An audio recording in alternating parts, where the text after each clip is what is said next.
Hello, everyone. Welcome back to another episode on the podcast. Today, I'm joined with Angus, and today we're going to be speaking about IBD, ulcerative colitis, and Crohn. So, Angus, it's great to speak to you today. And it's great to have you on because I know this is your first time doing this. Yes, thank you for having me, and I really appreciate it. I've never been on any podcast before, and I've spoken to the news one time about my condition, but I don't think I've ever gone on a public platform like this to talk about it. Yeah, it's good fun, but you'll find it'll be good fun. um, so, would you mind for anyone who doesn't know who you are or would you mind just doing a little introduction about yourself? Okay. Yeah. I'm Angus. I'm from Arizona in the United States.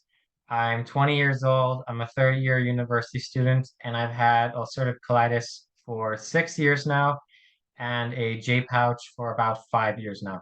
And I've don't have one currently, but I've had three, no, four stomas in my past. Okay, that's interesting. Um, because like what I love about like hearing people's stories, Angus, is because I personally never had a stoma, and it's nice to see like from your journey and stuff to see how it impacts you and everything. Um, so I guess that, like if we start about like how you was diagnosed, like do you remember like the kind of process with getting diagnosed with ulcerative colitis? Yeah, I do remember pretty well. I remember in 2015, around August, when I was in, I don't know the conversion to the UK, but seventh grade for Americans, when I was in middle school, I had to use the restroom more often than I normally did. If I could remember, I don't really remember none of this healthy enough, but I would poop probably once a day, and then it would shift to being 3 times a day. No blood, no like change consistency, nothing like that. But I noticed the change. So then I went to talk to my physician just because it was surprising to me. And it didn't interfere with school, I'd say. Like could use the restroom normally, and there was no issues about that. Just it was surprising. And she thought that I had like a dairy allergen or that I had some sort of food. There's some food intolerance I had that was causing me to use the restroom more. And she knows I don't have it now, but on my forearms I used to have eczema. That's usually a reflection of allergies, she said. So I changed my diet, cut out dairy, started using Miralax to keep using the restroom consistent. And for a while, it was fine. I would go to the restroom 2 times a day, no logs, no blood, no inflammation, nothing bad that I could tell. But around, I would say March 2020, no, 2016, I started to see blood in my poop, and it went from being like log shaped to more like balls, and 4 times I'd say every day. It wasn't a heavy amount of blood, but it was quite a bit. And then I didn't go back. I went back to my doctor, and she said, again, probably some intolerance you're having. It's causing your intestines to have issues. I actually didn't know what was going on yet. I didn't. I guess she didn't know. I'm pretty sure I told her that I had blood in my poop, but I guess she didn't hear me or she didn't understand that because the next time I went in was in August when they were like, we had these issues, so they took a stool sample and they saw there was blood. And this is when I know I'm skipping over a lot of time, but by this time my condition had progressed so bad that I was using the restroom probably 10 times a day. It's like diarrhea, a lot of blood, like pouring blood, I'd say. And I was really gaunt and thin. I couldn't go to school. And that's when I was admitted to a children's hospital. That's when they did a scope, an endoscopy, and a colonoscopy, and they found I had ulcerative colitis, not Crohn's disease, because they said that's found in the throat and other parts of the digestive tract. Mine was only to my large intestine, so that's how I was initially diagnosed, and that was in, if I remember correctly, August 26, 2016. I believe was that day I got the diagnosis. Yeah, do you ever think about like to that day when you was diagnosed, and then it doesn't feel that long ago, like you could feel like maybe it was just yesterday, like when all that kind of stuff happened. Oh yeah, like even now, 6 years later, I still very vividly remember that time and those days. Like I can recall it fairly well, and I'm still in disbelief that was 6 years ago. Yeah. It's quite crazy, because like I've done loads of Crohn's in 2017, October of 2017. It doesn't feel that long ago, but um, like when you talk about it with someone else that who doesn't know, and then in their mind they probably think it's ages ago. Yeah. Yeah. Um, but like with the blood in the poo, it is like do you know like the first kind of time you saw that how you was kind of feeling because it's not something that you want to see, is it, in the stools? Oh yeah, when I first saw it, it was well, it wasn't a lot. It was like drops of blood. So I thought, oh, I don't know, maybe my poop scratched my intestines or something coming out. And at that time, I didn't pay much attention. Like, oh, something I ate when it hurt, like physically, there was an issue with the intestines. But then when I saw more and more coming out, I was like, this is just not normal. This shouldn't be happening. And that's when I got more and more concerned. And prior to my diagnosis, I never heard of IBD, IBS. I mean, it could be that, I mean, I was 14 at the time, so I wasn't aware of other things in the world. But I thought I had like colon cancer or I don't know, some very, well, I mean, of course, IBD is bad, but something a lot worse than IBD, I originally thought. Yeah, yeah. I kind of thought because I tell a bit about my diagnosis. I was diagnosed in October 2017, but how it was for me was I started losing a lot of weight, um, and then I started not eating.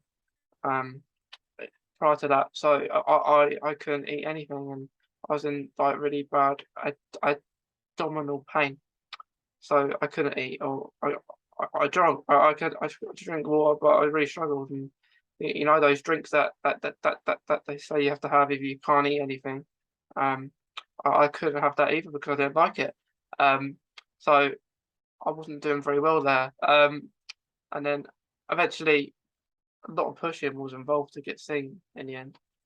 But I couldn't do that, and then I did get diagnosed eventually. But all this was, I think, when you look back in pictures of yourself the year you was diagnosed, and then you see it like you look a bit maybe different, and then when you say someone else, because I always remember because I was at school last year of my school it was, um, at this point, and what happened was I asked an escort who would normally take me to school, and I wanted to see if they could see if I look different now, and I asked that question and they said, "I don't know," and they thought I was on holiday, or something. That's why I went in, and I would have loved to have been on holiday. I was actually prior to my diagnosis, I was actually due to go on holiday, and I was like, I was a bit gutted about that, but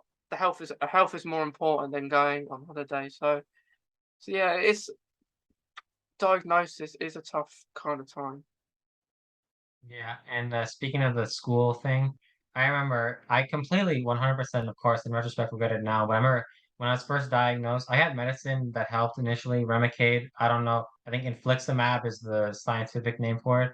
Hmm. But I remember when I was in the hospital for like a week, I was like, "Oh, this is great. I have no school and stuff. Like, I wish I could stay here longer." And wow, do I really regret saying that? That's probably, I think I would never if I would hear someone say that, I'd be like, "No, you don't. You don't know what you're talking about." Because in retrospect, that's awful.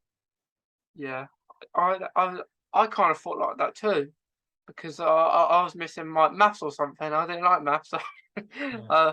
you might miss a lesson that you don't like, and in hindsight, like because I took that drug too.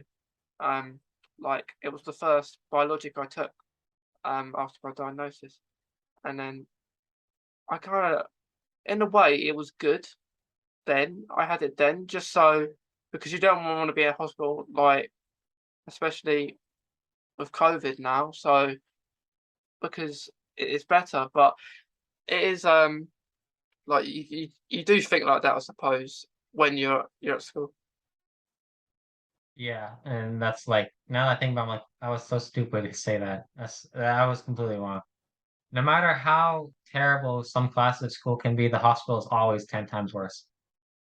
Yeah, yeah. I always like it when the same person does like maybe injecting it every time. I get quite nervous if a newbie comes along and Yeah. then but tries to get someone in your arm because I've had this. There was one situation of that, and um, a newbie, like I shouldn't say newbie, but they are.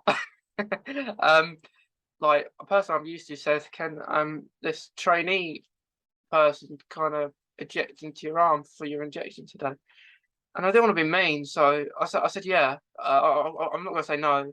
But then when she's fiddling for about 5 or 6 minutes, I start to get a bit nervous. I was thinking, what's taking so long? Because but the person I'm used to does it in a few maybe seconds.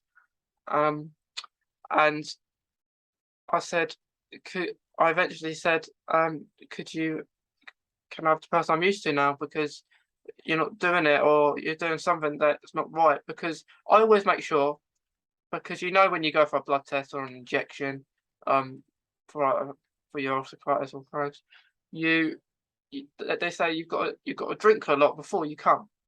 So I always make sure I drink about a litre or two before I come, knowing that I'll probably need a load of toilets when I'm there. um, and I do that, and I know for a fact that when I always do that, they always see my veins and they can do it. And then when someone is struggling, I always think it's not my fault. I always think it's maybe on their part. And I was right to think the way I did because the person who was fiddling did it to the person across the room and did injected not into the vein. They did it wrong. So I was lucky enough to think the way I did, and then the person I'm used to did it within a few seconds. Yeah, good. I've had not issues with getting blood taken, but like with IVs. Yeah, I wouldn't say it was the person's fault necessarily, but when you have IBD, you become very dehydrated and other issues. Your veins become thinner. I've had hand pokes in my hand and my arm like 2 times over, which I don't blame the nurses for because I think they were all experienced. But that just sucks because that stings a lot. Like when you have the IV going and when your veins are super thin. God, it hurts. Yeah, it's like the hospital whole experience isn't fun. It's not ideal. You don't want to be to a hospital a lot of time, but I guess we have to. Yeah, I heard a great quote I still take with me today. The only good time you go to the hospital is when a baby is born. Yeah, not including all the pain that Yeah. the woman has to go through while giving birth. Well, yeah, but I mean, at least after that pain, you have a new life. You have something special. Whereas after this pain, it's just like you move on with normal life. At least for Yeah, us, yeah, it's normal. no reward is there for us, Yeah, I mean, there's no reward for us. except that maybe you might not be in pain all the time, or like you have medication that you can have that maybe can reduce it for a while. But like how are you doing with your ulcerative colitis at the moment, Angus? Well, I don't have it so much now. I'd say most of it's been eradicated from my body. I went back to the hospital in September 2016 because I was still getting worse and worse. Infliximab wasn't working, and it got to the point where my intestines were so rotting and decaying that my surgeon did a colectomy. So I had my entire large intestine removed, a J pouch made. There was complications of that surgery. I had to have an emergency surgery to remove scar tissue. That's a long story, but in September 2017, I had my ostomy taken down, my J pouch open, so I could go to the restroom normally again. More surgeries and complications. I've had emergency surgery since then because of scar tissue buildup or perforations, which aren't due to the disease, but just the structural repair of the intestines. But as of like that's like 5 years. I'm skipping over of progress. But as of right now, I have no issues. I would say my surgeon said that it's confined to the little like sliver of my rectum left where the J pouch sits. But other than that, not really any issues with having ulcerative colitis now, except having to use just because I have a J pouch, having to use the restroom, I'd say about 8 times a day. Okay. So it helps you. Yeah, the J pouch surgery is probably I don't know who's a candidate for it. I'm pretty sure it varies by country, but I think it's probably the absolute best treatment for ulcerative colitis. I think it's better than it's probably and also long term cheaper than trying to get, infusions to manage it. And of course, surgery is something heavy no one wants. But in my experience, it's completely been life changing and helped me live I'd say pretty normal life now. Yeah. So with a J pouch, is it permanent or is it like temporary? It's permanent. Permanent. And how long have you had the J pouch for?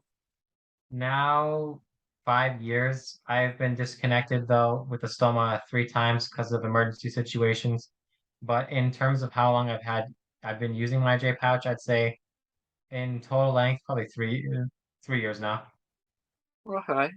So you haven't had any like problems with your colitis since kind of having that then? No issue I've had surgically or hospital related has been to ulcerative colitis, I'd say since I had my colectomy in about 6 years. Okay. It's good that you're doing good though, because it seems like I always hear like stomas or J pouches really help people in the IBD community. Yeah, I know it says it's like curative, which is kind of a lie because there's like still probably 1% of inflammation left, but I'd say near curative. It's probably I feel bad for people I don't think people who have Crohn's disease can get a J pouch, which I feel pity for because I think it's the best solution to IBD now. Yeah, yeah, because it is like what like so what I take at the moment for Crohn's is I don't have a stoma. I've never had one. I haven't actually had surgery with having Crohn's. I've had surgery in the past, but that's nothing to do with Crohn's. Um, I have at the moment I take vitamin D every day. Um, I I do also too. do you? Yeah, I take vitamin D, turmeric, and fish oil every day, and a multivitamin. yeah, because I normally take my vitamin D in the evening. Um, I do because fatigue is a killer. Yeah. Um, and yeah, so I take vitamin D. I've always taken 85. Um, I've taken Humira. I'm on Humira every 2 weeks, so I've had that for about just before maybe to start. It might have been just before the pandemic started. Do you know? I think that might have been when I started that. So I've been on that a while, and seem to be doing all right. Good, that's very good. Yeah. Um, but the, I'm always in for blood tests a lot of the time. As recording this, I haven't been for a while. I don't know if it's a good or bad thing. um, but I know it's always important to get checked, and I don't know about you when you do go to hospital and stuff, but like when I'm always in like the nurse ward, they always know like who I am, and even when we're wearing a face mask because of COVID, they still re like recognize me, and it's quite enjoying when you haven't, I guess, been there for a while. To the hospitals just so you can see people that maybe know you and stuff. Yeah, it's personal. Yeah, yeah, because I guess it's annoying going there like maybe like all the time, but every day, like every once in a while, I think that's all right. Yeah, I don't mind it. I mean, even my surgeon, who I still see to this day, because I think I consider her my primary care provider. I mean, I talk to her about movies, TV, like my life, what I'm doing, and all that stuff. Like, she seems like, of course, she's my doctor, but she seems also like a friend because of how long I've known her. So I actually do appreciate seeing her.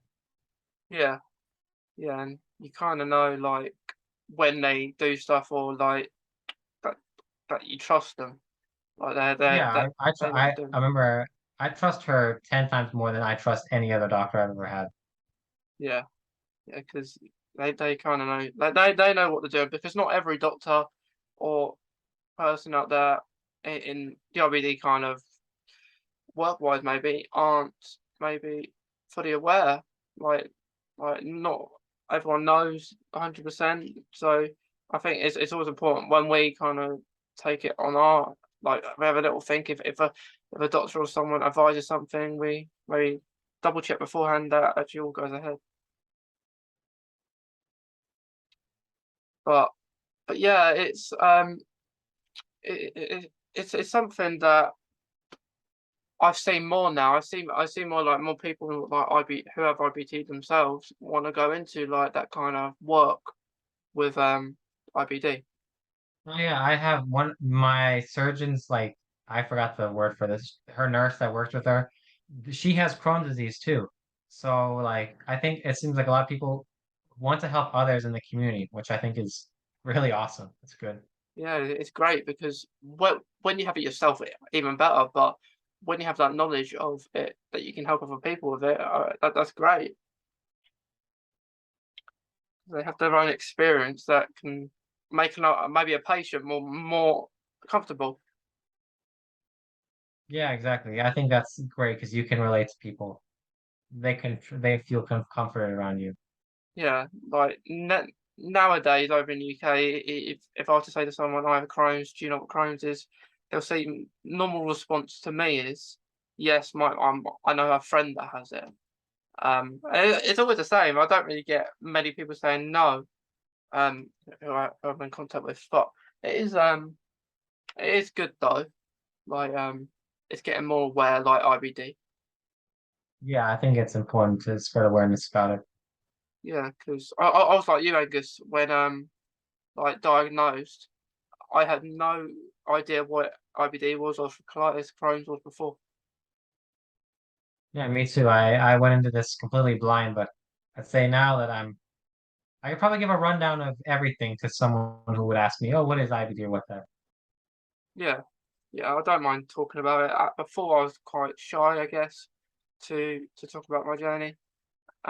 It took a few years to talk about it kind of like this, like with different people. But it's kind of nice, I guess, just talk to different people about something that we both have or and have knowledge about, and we can kind of relate to one another. Um, so with with fatigue, do you remember what it was like before, like getting diagnosed, and now?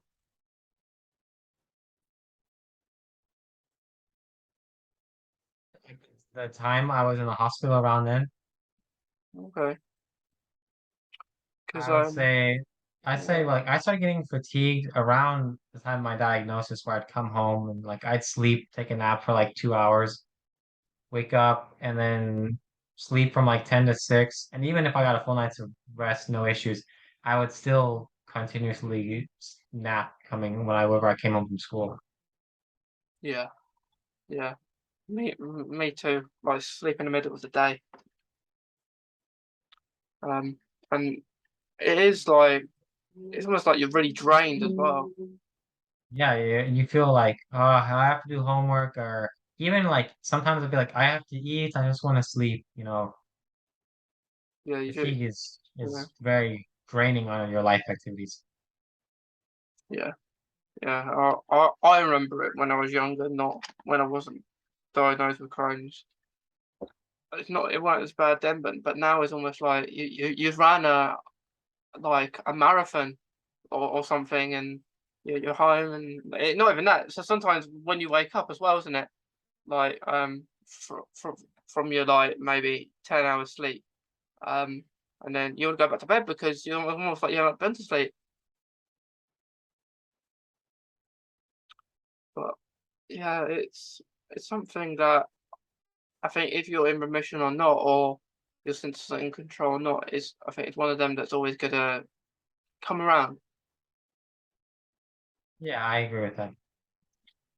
Because regardless if we, I think if we have these treatments and stuff to prevent and some symptoms are always going to be there, like um, I think joint pains and are a thing of IBD as well. Like people can get aches as well. Yeah, I have actually. My biggest issue now is arthritis, I'd say actually, which apparently it started from ulcerative colitis inflammation, but around 2019 is when my sacroiliac joints became inflamed. And now I deal with it in my right shoulder and my sacroiliac joints. It's in my left shoulder, but not actually as bad. I can move my arm pretty well. And it was in my legs, but it seems to have been cured. At least that part is in remission. So that's why every day I take the vitamin D, turmeric, and fish oil because I know those are good anti-inflammatories. Yeah, yeah. So it's always good that they do help. Um, I was on B12 injections, but then I just stuck to the vitamin D because I thought it's just easier than just having injections. Um, but But there's so many things that affect IBD though, isn't there? Like Yeah. it's not just like when people don't know about it, like it's either like a stomach pain condition or a toilet condition. Like it's not so there's so much more to that than just those two things. Yeah, there's so many more issues that come from IBD that's not, like I said, arthritis comes from it. It could be stress related to it, which I'm in general not a stressful person, so that's not my problem, but I know other people have it. I know that like relationships can be hard because of it. Again, I don't think I have that issue very much, but other aspects of life are just affected by IBD. Even like I think the biggest one is probably school for most people, having to use the restroom or take time off to relax or any issue, or like even just getting accommodations because, teacher have to use the restroom in the middle of the test, stuff like that. Yeah, yeah, I agree. And like there's there's so many because um and all like you say you've got all that kind of stuff and like when I was at school, I got asked because I was in pain at the time because I still wanted to go to school because I knew I was going to catch up anyway. Um, and I was holding one hand on my stomach from the pain, and then one hand on a pen, like writing. And what happened was a teacher said, "Do you want to go to the nurse's office to have some like paracetamol or something?" And I said, I wish I could, but that's not going to help. My pain is not pain that you would have. It's something that it's very rare. And I would love to, I'd love that to be the cure, let us say, of pain within IBD. Um, but it's hard, like I wanted to get the work done, but I just couldn't. And I got asked if I wanted to go to the library, but I said I didn't want to because when you get told that you can go to a place and then other people because the printer was in the library, people will walk in saying what they'll probably I'll be sitting down, and people will say, "What are you doing in the library?" And something when you're that tired and that drained and you can't physically respond back in a way that you can because it's so draining. Yeah, I mean, I think my biggest issue with school, I mean, I couldn't go because of how severe I use the restroom. And I was going like 20 times a day at the worst part of having IBD. But I started to be homeschooled, so like I was homeschooled from I think November 2016 to May 2017. And it wasn't bad. Like I enjoyed it a lot. I learned from my teachers. They were very nice coming to my house and stuff. But I think the worst part was having no one, like no friends with you at that time. Like I had my dad and my brother, but having no like friends, from school, like people you grew up with, or even people, because I was a freshman in high school when this happened. I think most people are like, oh, you could stay home all day and do what you want. I'm like, it's not that fun. It gets old after 2 days. You can only play the same game so much or watch the same shows or movies so much before you're like, I need to go hang out with people, I need to talk to people. And I didn't have a driver's license, so I couldn't really meet up with people. I didn't know people in my freshman class very well. People I did know from middle school were busy with schoolwork. So it was like every day, if I didn't have homework to do, I would just be like counting the time my dad and my brother came home to do something because homeschooling is good. I'd say it's good. It helps people a lot. It's beneficial. But the only negative aspect is the lack of social interaction with other people my age, like my friend group. Just not having that, I think, was just sucked. That was, I didn't like that. No, no, That's why I was it's actually, not I something. was, most people probably don't like school. I was overjoyed when sophomore year began and I could go back to school. I'm like, yes, I can meet friends. I can make friends, meet my friends. Yeah, That's when I was healthy too. So like that was like, then it was no problem. yeah, yeah. I get what you mean. It does get boring when you're just doing the same thing. Um, and yeah, like you could get asked to go home, but that's one of the reasons why I didn't want to because I know I was going to catch up anyway. So I might as well try, even if I'm in a load of pain. But I can still try and do some stuff. And um, but yeah, it's hard to do like, and you could go home like I bet load of us when we was younger would skip school just because you wanted to. You want to continue watching a film that you watch, but like you say, you want to meet your friends and you want to hang out with people because doing maybe watching maybe the same show or doing the same thing, going on your console or something, does get boring and not always the best option. Yeah, I know. That's why like I will say after having IBD and getting healthier, I never skipped a day of school because most people would want to relax me at their home. I'm like, I did that for like near a year. I'm good. I've seen every TV show. I've played every game I have. I have nothing at home. I'll be at school and talk to my friends. I'm fine with that. Yeah, yeah. In a way, what I did like was I was away for I think it was like a drama kind of. I was in a drama group, and I played a moral character where it had to be I had to be there and stuff. So not many people were that happy about me. Well, more my peers, I guess, not the teachers. More my peers that one were a bit gutted that kind of what was happening. Um, and what happened was what I liked was because I had to catch up on exams. I liked being in a room on my own, so I was doing it on my own rather than in a classroom full of people because I preferred that. I'd not one to have a load of people in the class, um, and it was better because I could just do it on my own without hearing people muttering in the Yeah, class. I did that too for my, I know you guys don't have this in the UK, but here in America, for the ACT and the SAT, I was actually privately proctored because of IBD, and I can go to the restroom whenever I want. And it was also, I think, more beneficial than hearing people, I don't know, tap on the desk, snap pencils, whisper to each other, during an exam. It's a lot better, I think. Yeah, And I, speaking yeah, of a social aspect, what I will say is probably the absolute worst thing that ever happened to me in the hospital is, you know what an NG tube is? yeah, God, I hate that. That's like, I would consider that medical torture. It's absolutely horrible. Like, for your viewers who don't know, you probably all know, it's a tube that goes into your nose and into your throat, into your stomach to siphon like bile and food that if you have a intestinal blockage, I've had a few because post my colectomy, a lot of scar tissue crunched the intestines together so nothing could get past that heavy blockage. I had to have one of those tubes in my nose and good God, is it probably the worst thing ever that has ever happened. I don't know about any other people. I've never had a ventilator, any other worst medical thing. That is this. It is awful beyond description. Never mind not eating or not. Never mind not eating, not drinking. I couldn't even turn my head without it hurting because it pulled in my throat, and I couldn't speak because it would also hurt. So like talking to my dad and the doctors, I'd either have a clipboard or I'd be like, "Ugh, I have to like be doing sign language to convey my meaning.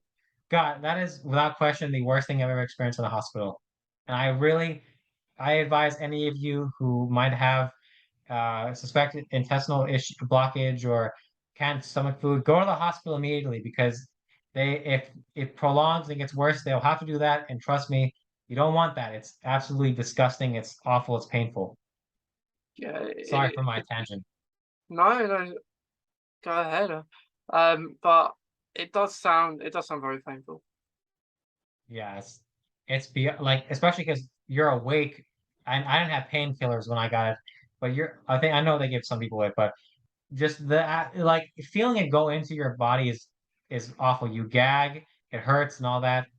And even like when you get used to it, again, I couldn't talk. So like as you know, I love probably I love talking. That was like my one of my favorite things was taken from me, and that sucks. That was worse than not eating and not drinking was not talking to me. Yeah. No, I, I can see that. um, but yeah, it sounds like that's the thing we have to go through though, don't we, to get answers and to see what's happening in our bodies. Yeah, so I was gonna say, I know people. I've had a bad history. I know people who might be like less inclined to go to the hospital because they're scared or because of I don't know other things. But seriously, don't prolong it. If you have any suspicion of IBD, other intestinal issues, or even in general, if you have a cold or your arm hurts, just go see a doctor because it'll probably spare you a lot of pain and it'll help you get better sooner. Yeah, yeah. It's always important just to get some things double checked, just to be on the safe side. Yeah, I firmly think that had I gone to the hospital in March 2016 when I first saw blood, I think I would have probably never needed my intestines removed. I think I could have got treatment a lot sooner and a lot better if I was in the early stages, if I went to treatment instead of, when I was near dying in the very late stage of IBD. Yeah, So yeah, I would say that I say anyone who has any medical worries, just go to the doctor right away. Don't wait on it. yeah, yeah. I because it was a real fight for me, because doctors consultants weren't saying that I needed to go urgently. They said I had to wait. I was in this abdominal pain, and they said I had to wait about a month or two to get seen. And like my family was fine in that because it was ridiculous. And when I was diagnosed, um, they said that it's a good job that you did fight because you would have needed surgery. You might have things removed and stuff like that, which I was grateful for because like I haven't had surgery, which I am happy about, but I always know that there will be a possibility of something happening down the line. But you just never know. Unfortunately, we can't predict the future, but um, hope everything is good. Yeah, I remember my surgeon telling me when I saw her post-op like a month after being discharged, and she was like, "You were probably the second sickest kid I've ever worked with at all about anything." She's like, "Had you probably not gotten the surgery when I did it, you probably would have bled out in 2 days from massive IBD blood loss." So I was like, you know what? It was a close call, but I probably should have gone to the hospital much, much earlier for a diagnosis when I had any issues. I think it would have spared a lot of pain and issues had I just gone when I had worries. Yeah, yeah. I think that's it's hard because people not everyone in IBD does straight away, and I guess you don't think it's anything at first, but even a little thing like blood in the stool, for example, um, there's so many things that could be. Like IBD is not just one cause; it could be so many different things, which is why you kind of think, is it something more? Is it something like cancer or something else? And like, I guess in a way, we are grateful that IBD, although cancer is bad and IBD as well, like it's Yeah, a I get what you're saying. yeah, it's like a disease that is not transferred. Like so, if someone touches you, they can't get it, like COVID is. Um, Yeah, and I was like, for me personally, I want to I got engaged recently, and we really want kids, and I'm very very thankful that my surgeon's like, oh no, you can't pass IBD to children, or in case you can, it's incredibly low, like especially because it tends to be people who transfer or what do you call it, you inherit illnesses. You have like a history of it through the family. That's not no one else in my family has IBD. Not my mom, not my dad, not any of my ancestors that I'm aware of. So I'm so thankful that like my kids won't like, by a God, God willing, won't have to go through the same pain and torture that I had to go through. And I can't give it to the woman I love or my brother or my dad, anyone else. I'm very thankful that, of course, living with it sucks, but at least it's confined to me. My family doesn't have to suffer because of it. yeah, yeah. I, I, I, I agree. Like it's good that it's like that. But in some cases, in some families, like. it's a family thing where some people have Crohn's or some people have ulcerative colitis. So sometimes it does, but not a lot. I can't say not a lot because I don't know the stats, but for fingers crossed, um, that's not the case, like for Angus. But I did do a podcast with um, a person that has ulcerative colitis too, and they had they were having like the kid's born now, but they were pregnant and like and we're talking about like, are you worried about maybe if maybe your child has maybe IBD too? And they said, yeah, that's one of the things we're really worried about. We hope, fingers crossed, that doesn't happen, because because I think the partner had, I think, Crohn's or arthritis too. So it weren't just the mum, it was the dad. So Yeah. they're kind of fearful it is that going to happen to like the child in the future, or so it's always fearful. I think with anyone that has Crohn's, IBD, ulcerative colitis, that's always going to be a fear factor, that you fear that your child's gonna maybe get IBD too. Yeah. I remember asking my surgeon, "Do you think I'll pass on to my kids?" She's like, "No, it's fairly low chance, even if one parent has it." And I was like, "What if both parents?" She's like, "Don't do that." Okay, no disrespect to the man you're talking about, but she's like, if two Yeah, parents have IBD, the kid's chance of developing it is astronomically higher than if one parent has it and the other parent's healthy, because of like, oh, I forgot the thing. When you transmit genes, uh, IBD is recessive, so it won't. If the other person is healthy, chances are the kid won't develop it in their life, which is good. So, but she was like, "Yeah, don't have kids with someone who has IBD like you. That's the kids will get it." So I was like, "Okay, that's good to know." So I think, generally speaking, and I don't know the statistics either, if one person has IBD and the other parent does not, the chance of the kid developing it is very low. That's from what my yeah, surgeon has told me. And yeah, she's an American bound, respected across the nation and even other countries. So I believe her opinion. I respect what she says. I trust what she says. yeah. Well, I guess who knows? I guess it's just the luck of the draw, I guess. Yeah, I Um, mean, again, like I have no ancestors that have it. I have my brother. We have the same parents. He's perfectly healthy. He has no health issues at all. And my dad has no health issues. My mom had cancer. My ancestors growing up had cancer, but no one has IBD. So it's really, you can't really predict it, I think. yeah. Like I've got past for family members that like are impacted by bowel disease and stuff like that, but not. So it's kind of in the same kind of thing, like but not Crohn's or like what I have. So it is something. Is it like a family kind of tree kind of thing or something? Like from even from even if it's not close people like right now or who have passed, it might be just through family tree over generations, maybe. Yeah. Maybe that's how it does it, and I don't know. Like if like none of us know why we have it. Like yeah, like there's no kind of answers that we know, but um, maybe one day we'll find out. Yeah, I hope so. I think now, as far as I know, IBD started getting mainstream research in like the 60s. So it's still fairly new in medicine. This has not been researched long enough, I think, for us to know anything. No, no, but it's nice to see that there's the community is really good, and lots of people out there just support each other. Yeah, I mean, I think we're all good. We're all closely related through our illnesses, and other people I've met with IBD are some of the nicest, best friends I've ever had. Yeah, even though we might be from other countries. Yeah, of course. I mean, I think, I share this once that like shared pain brings people together. It's like that's our thing. We Yeah, all know what it's like, so we all can relate to each other. yeah, yeah. And if you say a certain pain, like from your perspective, another person might understand. So it's great when you have that kind of connection. Yeah.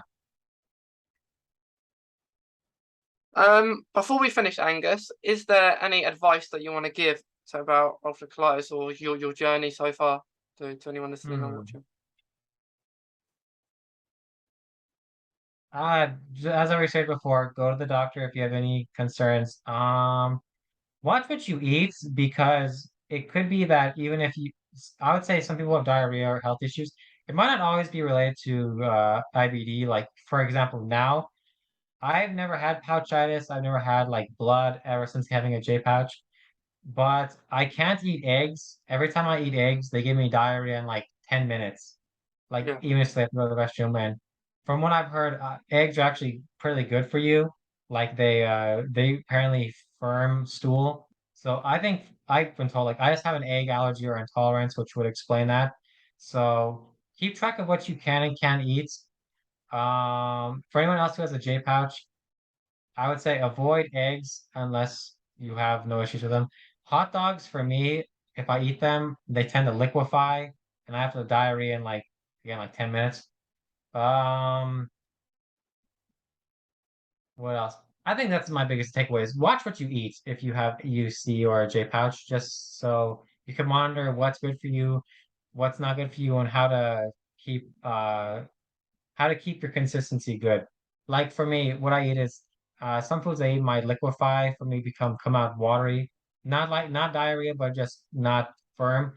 So I tend to eat bananas every day. That's something good for me that binds stool together. So it comes out normally, no issue passing at all. And I would say um hmm, you don't have to, but I think it's a good idea every day. Like everyone takes vitamin D or turmeric if they're dealing with inflammatory issues, because those are naturally and anti-inflammatory vitamins and fish oil. yeah. I completely agree. And like with food, I think that it's always important to try new things as well, because you never know what's going to impact you. But if you know something like you said, hot dogs that like I have to avoid, um, just maybe stay away from that. But I always think that IBD isn't just like diet based. Like once you know, like you can maybe eat bananas or like, you know the stuff you can eat. Maybe stick to that. But always important to maybe just maybe adjust and maybe try something maybe you never had before, or maybe years down the line try something that really like impacted you. Maybe like hot dogs. Like maybe like 5 or 6 years later, that it might be alright. But because things change, don't they? Yeah, I would say that's probably one thing too, is of course monitor what you eat, but if something's causing you issues, take a break from it and then after a while, try it again. See if it's still issues. Maybe like, oh, that maybe wasn't related to IBD or maybe something else. And if it still gives you issues, it might just be you have an intolerance to it, which is normal. And like you said, try new things. But okay, for me personally, I avoid spicy food. That hurts when it comes out. So that's the only thing I really try to avoid in general with the J pouch. Yeah. Yeah, like that was really big impact to me, like as well with getting diagnosed. But before I loved spicy foods. Like I loved them. I would have a really hot curry or stuff like that, and I'd love it. I'd love the feeling that having the drink every few seconds, like water, and then. But now not knowing that I can't, like I can't have it as hot. um, wasn't the best, but like I'm not you, but I do have to avoid that. Um, Yeah, like I don't get diarrhea from eating spicy food, but like because I have a J pouch, it doesn't get as absorbed by the intestines. So when it comes out, it still has capsaicin and all the spice things, and that like touch your anus has skin around it, so it literally burns as it comes out, and that hurts a lot. So I avoid spicy food for that reason. Yeah, I avoid it because I just get pain and like a burning pain like when I have it, and yeah, I avoid it. But every once in a while, I will have like maybe some sort of spicy food. Maybe just mold a little bit of spice, but not like loads of spice. Yeah, and in terms of like I said, I can't eat eggs because they give me diarrhea, but I've noticed I can eat waffles, which they're made with eggs or pancakes. I don't Yeah, have any issues with those. So I think just eggs in their pure form I can't eat. But if it's, if things are cooked or what's it called? Crap, I can't think of the word. When you put food in it lowers the concentration of it, whatever that word is. yeah, That I can eat those foods. Like I can eat pancakes, I can eat tortillas, those are and other things made with eggs. Those aren't issues for me. okay, yeah. So It's good when you kind of know, because I lived on chicken at the start of getting diagnosed, all I could eat, and then I adapted when I was in okay. But yeah, it's always good to try new things. Always good to Yeah. have things that we like. But yeah, um, well, congratulations on getting engaged, Angus. You, Mason, I really appreciate Yeah, it. yeah, and I hope you've enjoyed enjoyed your first time on the podcast. Yeah, this was a fun first time. I think this is probably the best podcast I could have joined first because it's something I'm experienced with. Yeah, yeah, no, I think so too. And maybe we can do this again, like another time. Yeah, I would Yeah, like to join again. yeah. Well, thanks again, Angus. It's been a delight speaking to you, hearing about your views and your experience. And yeah, I hope it all stays okay with you with ulcerative colitis. But yeah, I've enjoyed it. Thank you, Mason. I really enjoyed. Thank you for having me. Hope we can talk again soon. Me too.